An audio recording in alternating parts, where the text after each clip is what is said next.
जय गुरुदेव। परम पुरुष गुरुदेव जी, जय गुरुदेवय नाम। अलख यगम की पार में स्वामी तुम्हें प्रणाम। कोटि कोटि करूं वंदना, अरखर प्रणाम। चरण कमल बिसरू नहीं, जय गुरुदेवय नाम। परम पूज्य स्वामी जी महाराज के चरणों में कोट कोट प्रणाम। आप सभी प्रेमी सत्संगी भाई बहनों सबको सादर जय गुरुदेव। तुझे पराई क्या पड़ी, अपनी ओर निबेर। अपनी ओर निबेर छोड़ी, गुड़ विष को खावे। तुझे पराई क्या पड़ी, अपनी ओर निबेर। अपनी ओर निबेर छाड़ी, गुड़ विष को खावे। कुआं में खुद पड़े, औरों को राह बतावे। कुआं में खुद पड़े, औरन को राह बतावे। औरन करे उजियार, मसाल ची जाय अंधेरे। त्यों ज्ञानी की बात, रहत माया से घेरे। बेचत फिरे कपूर, स्वयं खारी को खावे।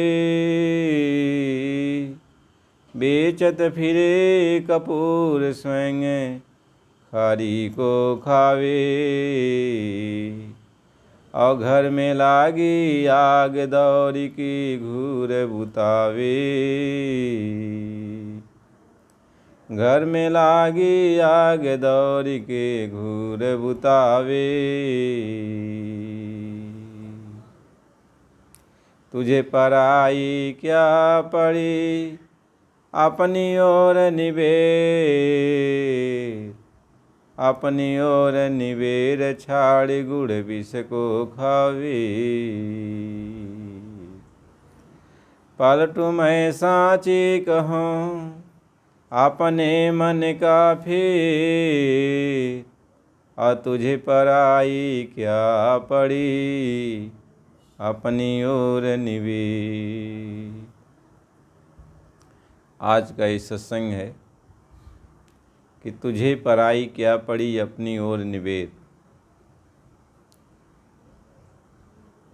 महात्मा समझाते हैं कि बच्चा, इस संसार में लोग अपने तरफ न देख करके दूसरे के गुण अवगुण को हमेशा देखते रहते हैं।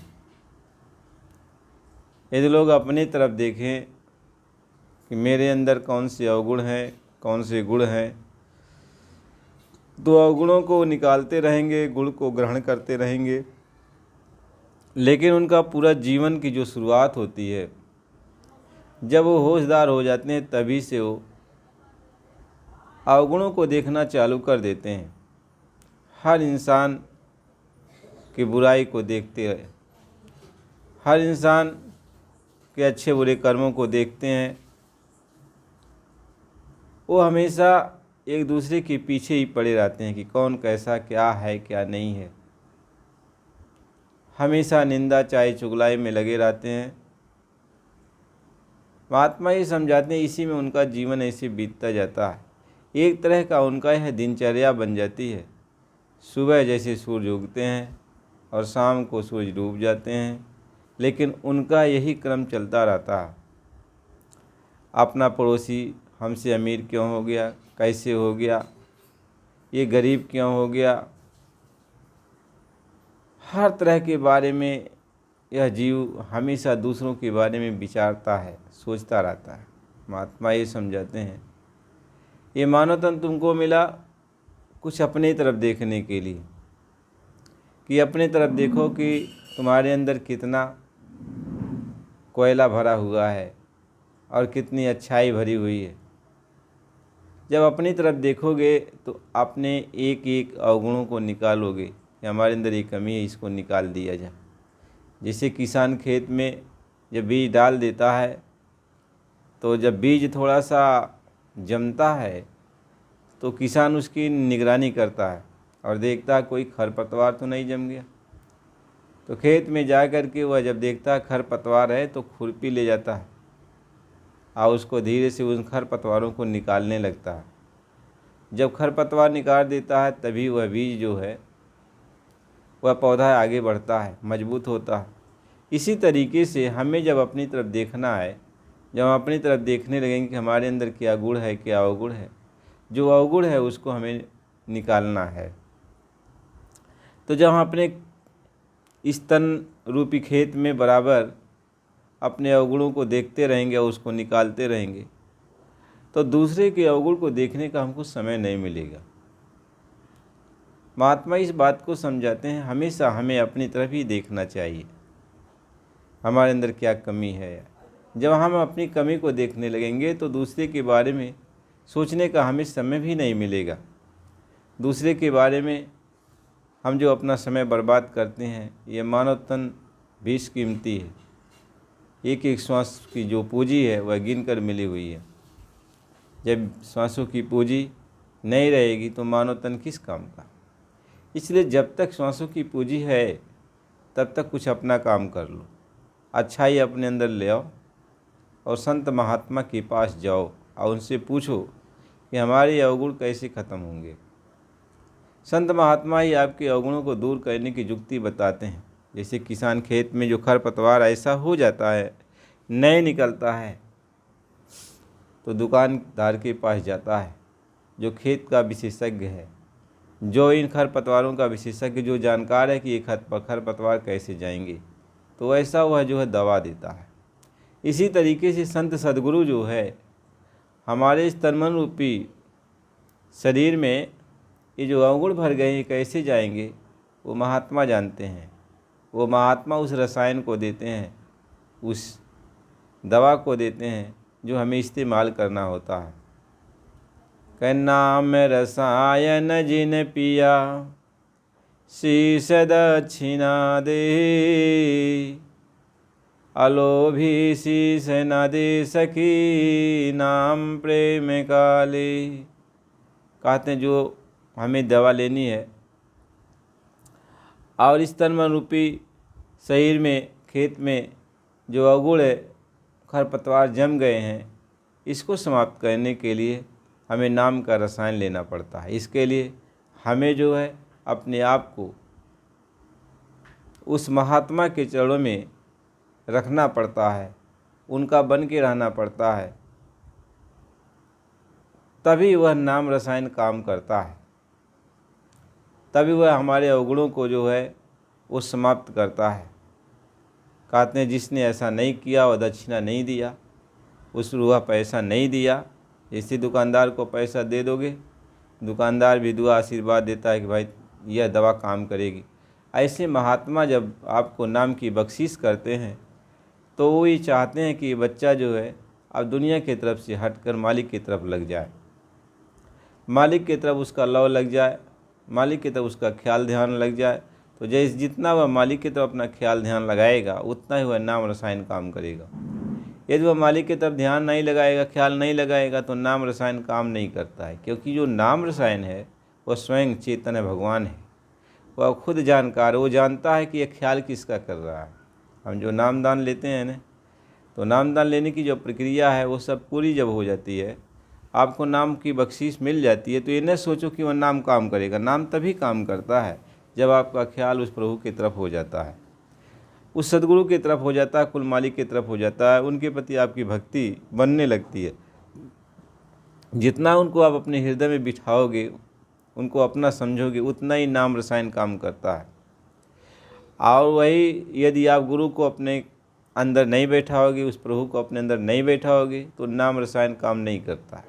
आपका एक अवगुण भी दूर नहीं करेगा। इसलिए महात्मा समझाते हैं कि नाम रसायन तो ले लिया, लेकिन इसके लिए तुम्हें दक्षिणा में ये देना पड़ता है कि अपने अहंकार को ख़त्म करो और गुरु के हवाले हो जाओ, यानी गुरु का बन जाओ, गुरु की महिमा गाओ, गुरु की भक्ति में लग जाओ, उनकी आज्ञा का पालन करो, जैसा वो कहें वैसा तुम करो।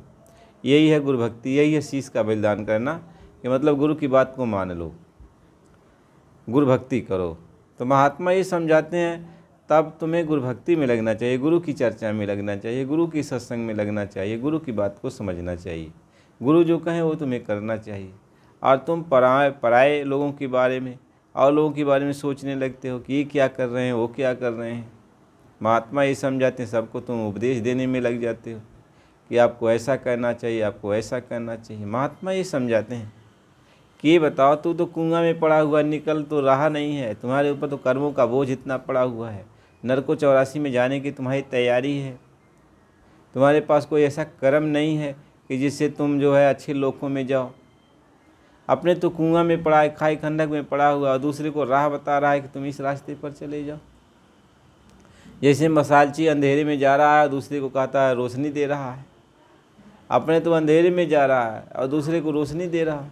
ऐसे इस संसार में जो हम लोग थोड़ा बहुत पढ़ लिख करके होशियार बन जाते हैं, ज्ञानवान बन जाते हैं, तो हमारे अंदर तो उजाला होता नहीं है, उस बात को हम जानते नहीं। चाहे भगवान के बारे में चर्चा करते हैं, लेकिन हम जानते नहीं है, न भगवान को देखा नहीं है, न अपने अंदर देखा, न दूसरे के अंदर देखा। तो लेकिन यह हमें सोचते हैं कि भगवान के बारे में बात करना शुरू कर देते हैं, लोगों को समझाते हैं भगवान घट घट में मौजूद है, भगवान ऐसा है, भगवान वैसा है, भगवान ये करता है। लेकिन खुद अपने अंदर झांक कर जब देखोगे तो यही पता चलेगा कि हमने तो भगवान को देखा ही नहीं, अपने भी घट के अंदर नहीं देखा, दूसरे को दृढ़ता के साथ कहते हैं कि भगवान है। वही महात्मा समझाती है, अपने तो कुआं में पड़ा हुआ दूसरे को राह बताता है, अपने तो अंधेरे में जा रहा है और दूसरे को जो है उजाले में भेज रहा है। तुम्हें खुद पता नहीं है केवल पढ़ लिख करके बुद्धिमान बन करके जो है समझा बुझा रहा है, लेकिन खुद अपने की तरफ जब देखेगा, अपने तरफ जब ख्याल लगाएगा तो पता चलेगा हम कुछ नहीं जानते, भगवान के बारे में रत्ती मात्र नहीं जानते, भगवान क्या करता क्या नहीं करता कुछ नहीं जानते, क्योंकि तुझे खुद पता नहीं है। तू खुद अंधेरे में पड़ा हुआ, कुआं में खुद पड़ा हुआ है, इतना गहरी खंडे खाई में पड़ा हुआ, तुम निकलेगा कैसे? तुम कैसे निकलेगा? कब बेचत फिरे कपूर, आपने तो कपूर बेच रहा है कि सुगंधी है, सुगंधी है, भगवान है, भगवान है, भगवान है, और आपको कुछ मिल नहीं रहा है, कुछ जानता नहीं है, कुछ समझता नहीं। तुम तो वैसे के वैसे पड़े हुए हो, खाली के खाली हाथ आए हो, खाली के खाली हाथ जा रहे हो, तुम्हें कुछ मिला नहीं है। तो महात्मा तो इस बात को समझाते हैं, भगवान तो इसी बात को समझाते हैं, यह बच्चा कह बेचत फिरे कपूर, कह बेचत फिरे कपूर। आप कपूर बेचते हो, लेकिन स्वयं खारी को खावे, कपूर बेच रहे हो और अपने जो है कुछ मिल नहीं रहा है। तो महात्मा ये समझाते हैं, तस ज्ञानी की बात। ऐसे हम लोग इस संसार में ज्ञानी बन गए, वक्ता बन गए, दूसरे को समझाने में लग गए। देखो जगह जगह हम लोग समझाते भी हैं, जगह जगह, लेकिन यदि हमारे अंदर उजाला नहीं हुआ तो दूसरों को हम उजाला कैसे दे पाएंगे? कहने से तो उजाला होता नहीं, वो कहेगा भैया उजाला दो, उजाला दो, तो कैसे हम उजाला देंगे? कैसे उजाला देंगे? तो महात्मा ये समझाते, तुम्हारे अंदर उजाला हो जाए तो दूसरों के अंदर उजाला कर सकता है, कर सकता है, कर देगा। इसलिए अपने अंदर पहले उजाला करो, उजाला करो तो दूसरों को समझाओ बुझाओ, दूसरों को बताओ रास्ता। तो महात्मा ये समझाते हैं, उजाला नहीं है तो कैसे रास्ता बताओगे? कैसे रास्ता बताओगे? अंधेरे में जा रहे तो दूसरे को कैसे रास्ता दिखाओगे? कहते हैं कि अंधे अंधा ठेलिया दोनों को उपरंत, वह उसको ठेल रहा है, वह उसको ठेल रहा है, वो कहता इधर चलो, कहता इधर चलो, दोनों खाई खंडक में गिर रहे हैं। महात्मा ये समझाते हैं, अपने घर में तो आग लगी हुई है, अपने घर में आग लगी है, मार पड़ रही है, कर्मों की आग लगी हुई है, हम दूसरों के घर का घूर बुता रहे हैं। घूर बुता रहे हैं। बताओ, ये हमारी बुद्धिमानी है कि हमारी होशियारी है, हम ज्ञानी हैं कि वक्ता हैं, हम विद्वान हैं, हम क्या हैं? महात्मा, सभी महात्माओं ने जोर देकर कहा कि बच्चा, आप पहले अपने अंदर उजाला करो। अपने अंदर जितना तुम जानते हो, यदि दूसरों को समझाना है तो उसका थोड़ा सा अंश समझाओ, ज़्यादा नहीं। और जानते तो कुछ नहीं हो और उसका जो है 16 आना के बजाय 32 आना समझाते हो, 32 आना समझाते हो। सबसे बड़ी बात तो, विचित्र बात तो यह है कि आपको ज्ञान है नहीं और समझाना आप शुरू करते दूसरे का उधार लेकर।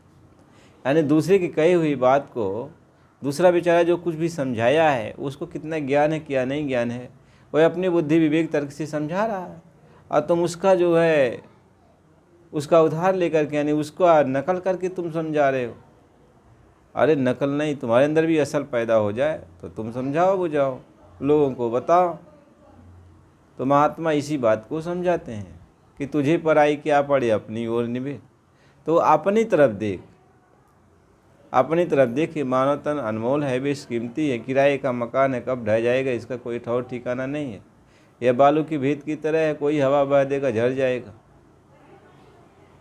और गुमान किस चीज़ का, अभिमान किस चीज़ का? जल्दी करो, अपना काम करो। सभी महात्माओं ने यही बात कहा। दाऊ दरिया पलटू, नानक भीखा, रविदास, कबीर साहिब जी महाराज, बाबा जय गुरुदेव जी महाराज, राधा स्वामी जी महाराज, जितने भी संत महात्मा आते हैं, सभी ने एक ही बात कहा कि अपने अंदर झांक कर देखो और अपने अंदर भगवान बैठा है तो उसको आप देख लो। पहले अपनी आत्मा को देखो, क्योंकि इस शरीर तन मन रूपी शरीर के अंदर वो परमात्मा भी बैठा है, भगवान भी बैठा है। सभी लोगों ने यही बात कहा और रास्ता भी सब लोगों ने बताया कि देखो इस तरीके से तुम अपने अंदर भगवान को देख सकते हो। तो आप ऐसा करके भगवान को देखो, ये काम तुम्हारा है, यही काम तुम्हारा असली है कि उस चीज़ को हासिल कर लो, यानी भगवान को हासिल कर लो, आत्मा को हासिल कर लो। और दूसरे को तुम जो है पूरा ज़िंदगी भर यही जो है समझाते बुझाते थक जा रहे हो, कुछ मिलता जुलता तुमको तो है नहीं, बस मन की मान बढ़ाई में लगे रहते हो कि हमें इतने लोग हमको फॉलो कर रहे हैं, हमको इतना लोग चाह रहे हैं, ये बात है वो बात है। ऐसा जो है आपको अभिमान पैदा हो जाता है, लेकिन आप अंधेरे में हो, आप अंधेरे में हो। महात्मा ये समझाते हैं, इसलिए पहले भगवान को अपने हृदय में धारण करो, मालिक को अपने हृदय में धारण करो। इसके बाद जब मालिक तुम्हारे अंदर बस जाता है, तुम मालिक को देख लेते हो, अपनी आत्मा को जगा लेते हो, तुम अपना काम पूरा कर लेते हो, यानी हर गुण से संपन्न हो जाते हो। तब दूसरों को आप समझा सकते हो। दूसरों समझाओगे तो उसके गुण अवगुण को आप दूर कर सकते हो। उसके गुण अवगुण जो भी हैं, जो गुण है और जो अवगुण है, किसको तुम्हें रखना है, किसको तुम्हें हटाना है, ये आप कर सकते हो। लेकिन जब तक आप अपना काम नहीं कर लेते हो तब तक आपको समझदारी से रखना चाहिए। दूसरों की निंदा चाहे चुगलाई से बचना चाहिए। दूसरों को यदि कुछ समझा सकते हो तो भक्ति मार्ग पर कि चलो भाई, हम नहीं कुछ जानते हैं, हम भी उसी रास्ते पर चल रहे हैं, आप भी उसी रास्ते पर चलो। गुरु ने जो मार्ग बताया है वह सच्चा मार्ग है, उस मार्ग पर हम लोगों को चलना चाहिए। गुरु माई ने हम लोगों को यही आदेश दिया था कि बच्चा, जो हम तुम्हें शिक्षा दीक्षा दे रहे हैं, यही शिक्षा दीक्षा तुम लोगों को समझाना, बताना।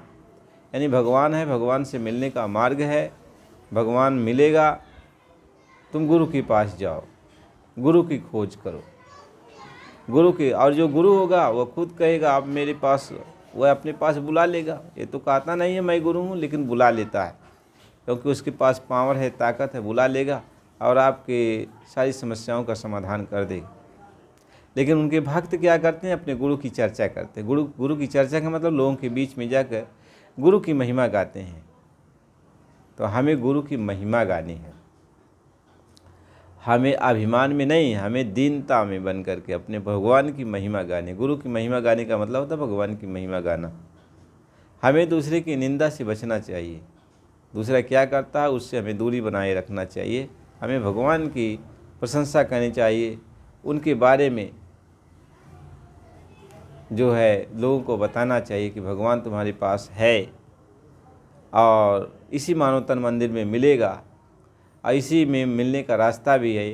पूरा सद्गुण मिल जाए तो आपका काम बन जाएगा। यदि आप समझा रहे हो तो कोई आपसे कहेगा पूरा सद्गुण कहाँ मिलेंगे, तो आप बता देंगे कि पूरा सदगुरु ये हैं, इनके पास आप जाओ, वो आपको ये दीक्षा दे देंगे, रास्ता बता देंगे, आप कमाई करना, आपके अंदर भी उजाला हो जाएगा।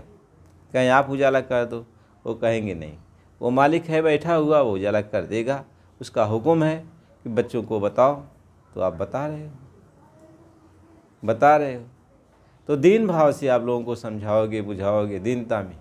जब दीनता में आप समझाओ बुझाओगे तो किसी साधु महात्माओं की और किसी जो है धर्म मजहब की और किसी विद्वान की और किसी भी धर्म कर्मचारी अधिकारी की, किसी मंत्री की, नेता लीडर की और जितने धर्म मजहब के लोग हैं, किसी की भी आप बुराई नहीं करोगे। बस आपके अंदर सब इंसान ही तो नज़र आएंगे, सबके अंदर भगवान ही तो नज़र आएगा। तो सबको आप प्रेम भाव से समझाओगे, जो आपकी बात को मान लेंगे उनको भी आप आदर की दृष्टि से देखोगे, जो नहीं मानेंगे उनको भी आदर की दृष्टि से देखोगे। कोई आपको दो बात कह देगा तो उसको आप बर्दाश्त कर लोगे, कहोगे बेचारे अभी नहीं उस बात को जान रहे हैं तो कुछ कह रहे हैं, जिस दिन जान जाएंगे तो ये पछताएंगे कि हमने इनको बुरा भला कहा। कैसे होता है कि आदमी का जब दिमाग ख़राब हो जाता है, लोग कहते हैं भैया इससे दूर रहो, उससे कोई लड़ता थोड़ी है, दूर हो जाते हैं, कहते किनारा कस लो भैया। ये कुछ भी कह सकता है क्योंकि दिमाग इसका काम नहीं कर रहा। इसी तरीके से जब तक हम अज्ञान में हैं तब तक हम संतों महात्माओं से लड़ाई करते हैं, उनके भक्तों से लड़ाई करते हैं, बुरा भला कहते हैं। लेकिन जिस दिन हमें ज्ञान प्राप्त हो जाएगा, हम अंदर अंदर पछताएंगे कि हमने इनको क्या कह दिया। इसलिए प्रेमी भाई बहनों, अपने तरफ देखो और मालिक की तरफ देखो, गुरु की तरफ देखो। आप भक्ति मार्ग पर चले हो तो अपना काम बना लो। अपने अंदर प्रभु बैठा हुआ है तो प्रभु का दर्शन मिल जाए, आत्मा जाग जाए, आत्मा का दर्शन मिल जाए, यही जीवन का लक्ष्य है। जब प्रभु का दर्शन मिल जाएगा, आत्मा का दर्शन मिल जाएगा, हमें जाना कहाँ है कहाँ नहीं जाना है तो भगवान तय करेगा। जब भगवान मिल गया तो भगवान आपकी बाँह पकड़ लिया तो वो तो तय करेगा कहाँ ले जाना है, कैसे ले जाना है। उसके बारे में जाना तो उसी के हाथ में है, वो जिधर ले जाएगा उधर ले जाएगा। लेकिन भगवान मिल जाए तो पहले, सद्गुरु मिल जाए तो पहले, आत्मा जाग जाए तो पहले। तो जब आत्मा जाग जाती है तो आत्मा के अंदर सारे ज्ञान है, सारे ज्ञान का खजाना आत्मा है। तो आत्मा के अंदर जब सारा ज्ञान है तो आत्मा जब जाग गई तो कौन सा चीज़ ऐसा रहेगा जो उससे छिपी हो, सब जान जाते। इसलिए आत्म ज्ञान हो जाए तो परमात्म ज्ञान हो जाएगा, शब्द ज्ञान हो जाएगा, गुरु का ज्ञान हो जाएगा, ईश्वर ब्रह्म पारब्रह्म महाकाल सत्यपुरुष अलख अगर अमनाई सबका ज्ञान हो जाएगा। बस आत्म ज्ञान से शुरुआत होती है।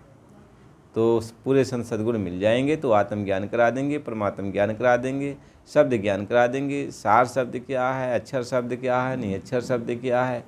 वो जब पूरा संत सद्गुरु मिलेगा तो वो सब कुछ समझा देगा, सब कुछ बता देगा। वो सबका अनुभव कराता है, बताने के लिए सबको ही बताएगा, लेकिन वो अनुभव कराता है। जब अनुभव कराने लगेगा हर चीज़ का तब आपको तसल्ली होती चली जाएगी। क्योंकि दूध दूध वो कह रहा है लेकिन दूध है न दिखावे तो आपको भ्रम उत्पन्न हो जाएगा दूध कैसा है। क्योंकि आप कह दोगे दूध सफ़ेद है तो सफ़ेद बहुत चीज़ है न, सफ़ेद तो बहुत चीज़ है, तो कैसे समझ पाओगे कि ये दूध है ये दूध नहीं है।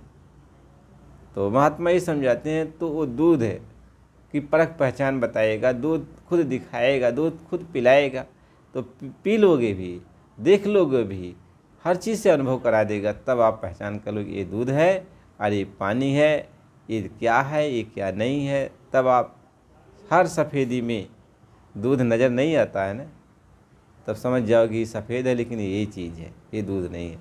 इस तरीके से महात्मा अनुभव कराते हैं, हर चीज़ का ज्ञान भी देते हैं और उसका अनुभव भी कराते हैं। और जब शिष्य को अनुभव हो जाता है तब वो महात्मा का गुणगान गाता है, उनकी महिमा गाता है, उनका बखान करता है। आप उस महात्मा को की निंदा करो चाहे चुगलाई करो तो उसको क्या फ़र्क पड़ने वाला है, लेकिन उसको तकलीफ ही होता है कि बेचारे अज्ञान है तब समझ नहीं पा रहे हैं। इसलिए यहाँ सब अनुभव की बात है।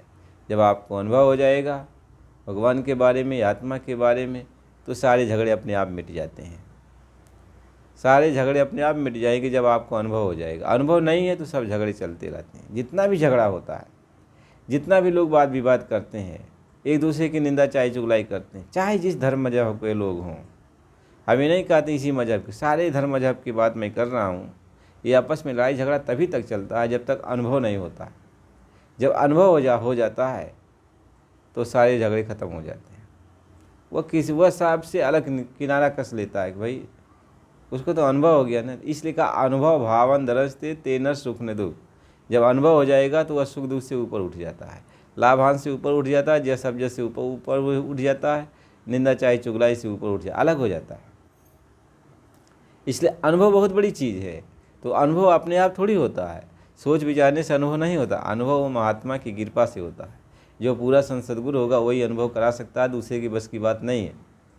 वो खुद अनुभवी है और वो अनुभव कराता है। इसलिए महात्मा ये समझाते हैं कि तुझे पराई क्या पड़े अपनी ओर निभे। तो दूसरे के बारे में ज़्यादा क्या सोचते हो, अपने तरफ देखो कि मैं किस लिए आया हूँ, क्या करने के लिए आया हूँ, मुझको जाना कहाँ है, कहाँ नहीं जाना, इस बात को सोचो। इसलिए प्रेमी भाई बहनों, नए हो तो चैनल को लाइक सब्सक्राइब कर दो, और फिर जो है अगला सत्संग फिर अगली वीडियो में मिलेगा। सत्संग तो बराबर मिलता है, तो सत्संग सुनना चाहिए और मालिक की भक्ति में लग जाओ। जय गुरुदेव।